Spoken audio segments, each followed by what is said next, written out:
Павлодар қаласының 8-ші мектеп-лицейінің 6А сынып оқушысы Кулюрова Адель Апай Кунанбаевтың туғанына 175 жылдығына арналған эстафетаны қабыл алып, ғылым таппай мақтанба, өлеңін сіздерге жолдаймын. Ғылым таппай мақтанба, ұрын таппай баптанба, құмарланып шаттанба, ойнап босқа күліге.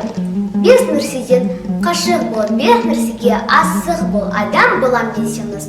Талуын өмірін алдында оған қайғы жесеңіз, өсек өтірік мақтаншақ, елешік бекер мал шашпақ.